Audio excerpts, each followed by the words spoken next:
이제 구매를 할 수 있게. 보다시피 지금 여기 이제 계속 제가 상가 그림만 계속 나오는 이유가 건물로 들어가기 직전에 이제 이런 모습이다. 그래서 바깥에 보시면 건물 요 로비 1층하고 2층이 보통은 이제 그 고미술 상가들이 있고 위층에는 다 집들이에요. 그래서 고미술 상가 1동, 2동, 뭐 5동 뭐 이런 식으로 동이 되어 있어서 사람들이 뭐 쉽게 접근하기 좀 어렵다는 느낌이 드는 건 이 계단이 있어가지고 이렇게 들어가면 이렇게 상가가 쭉 붙어 있다 보니까 사람들이 참 접근하기는 어렵다. 근데 예전에는 지어졌던 집들이 대부분 다 지하가 있어요. 그래서 지하가 반지하가 있어서 여기 이제 주로 창고로 많이 쓰기도 하는데 이 반지하가 있는 집의 가장 큰 특징은 올라가는 일이 보통 쉬운 일이 아닌 거예요. 그렇죠. 사실 1.5층이거든요. 네. 그리고 0.5층이고 반지하가 그 1층은 1.5층이기 때문에 저렇게 올라가는 계단이 꼭 있죠. 네, 그래서 이 집 자체, 그러니까 이런 건물들 자체의 가장 큰 특징이 저렇다 보니까 1층에서, 그러니까 도로변에서 올라가는데 계단으로 진입을 하기 때문에 사람들 스스로가 뭐 휠체어라든지 아니면 뭐 유모차를 끌고 간다든지 이런 접근이 많이 어려워요. 그러니까 이 80년대에 지어졌을 때의 건물들은 이런 장애, 뭐 휠체어 뭐 이런 분들한테 어떤 공간을 했기보다는 그냥 사람들이 진입하는 뭐 이런 쪽에 주안점을 줬다 보니까 이런 점들이 굉장히 접근성이 떨어지다 보니까 더 사람들이 다니기가 어렵지 않나라는 생각을 해봤습니다. 참고로 우리 그 네. 마을미디어번 찾아오시는 분들도 저희가 죄송한 게 저희가 선택권이 없긴 했지만은 여기도 올라오는데 그 장애인용 경사로가 없어요. 네. 계단이에요. 여기도 지금 올라오는데. 그래서 엘리베이터는 있는데 가끔 가다가 이제 휠체어 갖고 오시는 분들이 있으면 불편해 하시는데 그 점은 저희가 선택권이 없었습니다. 네, 근데 지금 이렇게 말씀하신 것처럼 엘리베이터는 있으나 건물을 진입하는데 턱을 없애기 위해서 이거를 좀 베리어 프리한 공간 해가지고 이걸 지원해 준다고 해서 상가에 계시는 주인분들은 설득까지 다 했지만 집주인은 이걸 원치 않는 거예요. 그리고 이 건물에서 나갈 때 되면 원상복구 해놔라. 이렇게 되기 때문에 이게 되게 유명무실한 예산 낭비로 지나가기 때문에 뭐 늘 얘기 드리는 거지만 건축법규만 바꾸면 됩니다. 모든 게 해결돼요.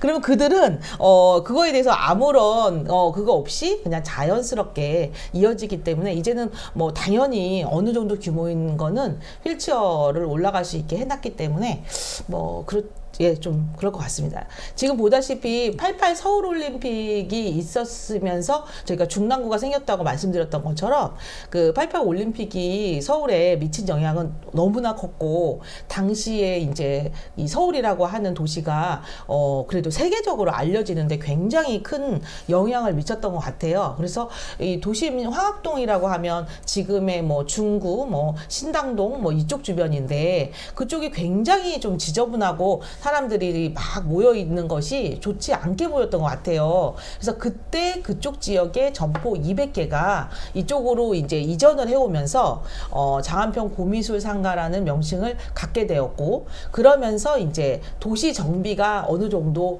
된 것 같아요. 그래서 실제로 이 88 올림픽 시즌에 맞춰서 뭐 여러 서울의 변화의 모습도 있지만 이제 이 고미술 상가도 그 정도 즈음에 생겼다. 이렇게 보시면 될 것 같습니다. 네. 지금 보시다시피 여기도 이제 대체적으로 뭐 공영주차장이라든지 이런 것들을 운영은 하고 있어요.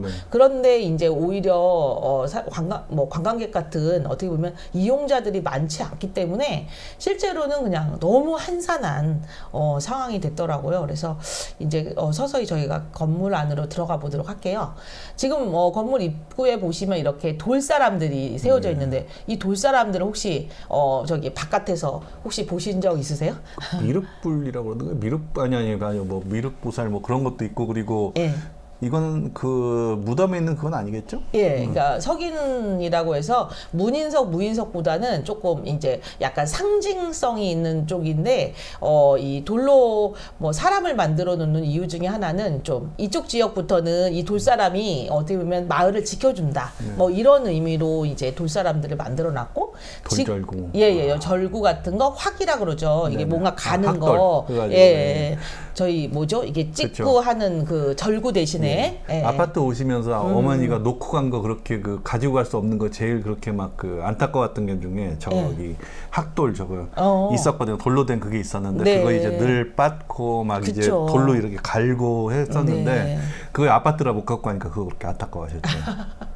우리 그 저쪽 남쪽 지방 쪽 같은 경우는 김치를 갖다가 만들 때 이 고추를 갖다가 이렇게 뭐랄까요 양념을 할 때 보통 고추 가루로 대부분 다른 지역을 하는데 거기 같은 경우는 생 고추를 직접 거기서 갈아가지고 거기다 뭐 풀이라든지 그렇죠. 이런 걸 집어넣어서 할 때 그 돌확이라고 하는 이제 지금으로 말하면 뭐 절구인데 이 커터기라든지 아니면 이 절구 뭐 이런 거 쓰시는 것보다는 원래 쓰시던 거 또 쓰시고 아마 하셨기 때문에 안타까워 하셨던 것 같고요. 이 번뇌편 쪽에 보시면 이제 커다란 항아리들이 있어요. 그래서 이 항아리들은 아마 간장이라든지 뭐 된장이라든지 이런 걸 담아놓는 아주 거대한 항아리 정도. 그리고 여기 이제 장명등이라고 해서 여기다가 이제 불을 등이죠? 켜기도 하고, 예. 그리고 여기 이거 보시면은 이제 우리가 보통은 이게 불상인데 돌로 만든 불상이었어요. 그래서 고려시대 같은 경우는 돌로 만든 불상을 어마어마하게 크게 만들어서 이제 뭐 예를 들어서 뭐 파주에 뭐 용미리 뭐 불상처럼 이렇게 어마어마하게 커지면 사람들이 와 거기에 그런 큰 불상이 있대 이러면서 이렇게 불상을 보러 다니시기도 하고 뭐 이랬던 일들이 있었다고 하니까 그런 거 봤다면 우리 동네에서 뭐 이쪽 지역에서 제일 큰 거 뭐 이런 거를 고려시대 때는 그렇죠. 굉장히 많이 만들었어요. 지금도 그렇잖아요. 그 불상이든 아니면은 그 기독교에서 요즘 그러던데요. 뭐 그 예수님 상이든 뭐든 크게 만들면은 신도가 많이 올 거라고 그래가지고. 그거는 뭐 불교에서도 그렇고, 예, 뭐 우리 지금 현재 뭐 롯데타워 건물처럼 큰 건물에는 사람이 많이 들 거야, 뭐 이런 생각은 언제나 있는 것 같습니다. 신앙의 랜드마크가 되기 위해서. 지금 여기 출구 보시면은 몇 번 뭐 출구, 뭐 2, 3동에 뭐 몇 번 출구 이렇게 돼 있는 것처럼 이 출구가 상당히 굉장히 많아요. 왜냐하면 건물 자체가 굉장히 길고 입구도 굉장히 촘촘히 많기 저기 때문에. 문에도 지금 보니까 그 기름 그 등을 걸어놨어요. 저기 문 그 밑에 문고리에. 저거 등 아니에요? 이거요? 예. 기름 등 아니에요? 등잔? 그걸 갖다가 이 손잡이에 걸어놓질 않았을 것 같아요. 등잔 같은데. 예. 아마 등잔은 이 안에 굉장히 많이 있을 거로 저희가 예측을 해봅니다. 이제 복도로 들어가 보면은 제가 이제 옆에 요거를 해놓은 이유는 얼마나 오래된 건물인지 이해 가시겠죠. 그리고 또 이제 이 복도의 바닥에 이렇게 일명 도끼다시라고 하는 이런 재질이 있다는 건 이제 연도가 엄청 오래됐을 거다. 예. 그리고 여기 이제 천수관음이라 그래서 손이 보통 뭐 지금 보기만 해도 한 20개 되는데 이제 뭐 한꺼번에 여러 가지를 할 수 있는 그런 이제 관음이고 또 여러 가지를 하기 때문에 만능이다. 보다시피 얼굴도 굉장히 많죠. 그래서 이렇게 이제 청동으로 불상을 만들어가지고 금을 입혀가지고 예, 청동 불상. 저 천수관음이요. 요즘 기업에서 신입사원한테 요구하는 자세. 그래요? 만능으로 여러 가지. 만능으로 다 뭐 이것저것 다 해라. 뭐 얘기 들어보면 지금 이제 직장에서는 다방면에 잘하시는 분들은 아마 조금 부장님급 아닐까. 밑에 직원들은 본인 일만 하신다고 또 이렇게 강조를 하셔서. 경력 같은 신입 뽑는다고 그런다잖아요. 원하는 건 경력 같은 신입. 말이 되냐고요. 일을 시켜야 경력이 쌓이지. 지금 보다시피 여기가 이제 그 복도에 내놔져 있는 것들도 돌절구도 있네요. 여기 돌절구도 이렇게 앞으로 많죠. 하면서 약연이라 그래서 옛날에는 약을 갖다 갈아서 주고 저희도 왜 약 같은 거 왜 뭐 어렸을 때는 때는 갈아서 먹기도 하고, 예, 그래서 뭐 그런 용도, 그다음에 요거는 이제 저희 유명한 달 항아리 뭐 있는 것 같고요. 예. 이렇게 내놔도 이런 되나? 것도 예, 그렇게도 내놓고 이제 저희가 뭐 옛날 아니, 가져갈까가 아니라 깨질까봐. 그것도 있고요. 옛날 고미술품이라고 하는 것이 우리가 생각하는 것처럼 당시 조선시대 18세기, 19세기 뭐 이럴 때 만들어진 것도 있지만 재현품도 사실 많아요. 그렇죠. 예, 그래서 그런 것들. 예, 그리고 건너편 쪽에는 이제 나무로 된 뭐 저희 잘 알고 있다시피 뭐 집에서 쓰는 민속품들이 또 쫙 즐비하게 나눠져 있고요. 네, 또 들어가 보겠습니다. 옆으로. 네. 여기 보시면 이제 이쪽에 예, 가장 왼쪽에 있는 것들은 못하다시 이걸 반다지라고 보통 얘기하는데 이쪽 그 서울 지역에는 강화 반다지가 되게 유명해요. 그래서 지금 보다시피 이 반다지라고 하는 이 철로 만든 여러 가지 장식품들이 많이 붙어 있으면 붙어 있을수록 이것의 가치가 어마어마합니다. 그래서 저희가 그 저기 신세계백화점 그 명동점에 그 강화 반다지 위에 뭐 이우한 뭐 그 물 그려져 있는 물방울 그림이라든지 이런 걸 갖다가 이제 벽면에 1층 로비라든지 백화점에 이제 전시해 놓은 것을 보고 저기는 벽면만 그냥 가격이 2억이다. 이제 어떻게 저렇게 좋은 뭐 이우한 작품이랑 반다지를 밖에다 내놓지 하는데 오히려 그 백화점 같은 경우는 워낙에 감시 체제가 잘 되어 있어서 그렇게도 되어 있고요. 그래서 이제 반다지 이제 큰 거 여기에 꽃과 이제 그 풀이 그려져 있는 게 화초장이라고 그래가지고 그 놀부 그 흥부전이죠. 그걸 보면은 흥부가 이제 그 자기가 부자가 된 다음에 금은부화가 담긴 화초장을 하나 이제 딱 그 형님한테 줘요. 그걸 지고 오면서 그 타령 중에 그게 있어요. 이게 뭔지 이름을 안 잊어버려. 화초장 하다 까먹어요. 고추장, 된장, 된장 하면서 했던 그게 갑자기 생각났어요. 그 타령 부분이. 네. 그래서 지금 여기 보다시피 이런 반다지는 뭐 쌀을 넣는 뒤주부터 시작해서 옷을 넣기도 했고 그다음에 이제 문서 같은 걸 보관하기도 했기 때문에 보통은 이런 반다지가 집안에 굉장히 많이 있었던 걸로 그런데 이제 지금 보다시피 이렇게 철로 된 장신구라든지 뭐 이런 열쇠라든지 이런 것들이 잘 갖춰져 있는 것은 사실 많지가 않아요. 그래서 이 반다지 가격은 상당히 고가를 이룸에도 불구하고 많은 사람들이 이거를 하나 정도는 이렇게 2개 정도는 아파트에 있는 집에도 뭔가 장신구로서의 가치를 가지시려고 굉장히 좋아하시는 것 같아요. 나무로 된 거는 아마 어렸을 때 살짝 본 것 같긴 한데 알미늄으로 된 장이 한때 유행했어요. 이만한 크기. 있었죠. 아주 그거는 몇 개 있었어요. 집에 괴짝이. 네네. 지금 건너편 쪽에 보시면 이제 굉장히 다양한 불상 같이 생긴 것들도 있고 뒤에 뭐 여러 가지 인테리어 소품 같은 것들만 이렇게 모여 있는 것 같기도 하고 그다음에 거기를 같이 올려놓을 뭐 여러 가지 미술 도구 같은 것도 같이 판매를 해서 뭐 사실 복도라고 하기에는 너무 좁을 정도로 너무 복도까지 많이 나와 있다 보니까 들어가 보시면 그냥 박물관에는 유리로 된 장신구 속에 유물들이 들어있으니까 만지지도 못하지. 그 다음에 또 실제로 이렇게 들여다본다고 했거나 사진 찍어도 유물들의 그 반사된 빛들 때문에 잘 안 보이는데 여기는 거의 만져도 되고 뭐 거기에 대해서 뭐 관심 있거나 하면 들어가서 이렇게 문의를 해도 되고 뭐 이러다 보니까 오히려 훨씬 더 편하게 관람하시기도 좋을 것 같아요. 네.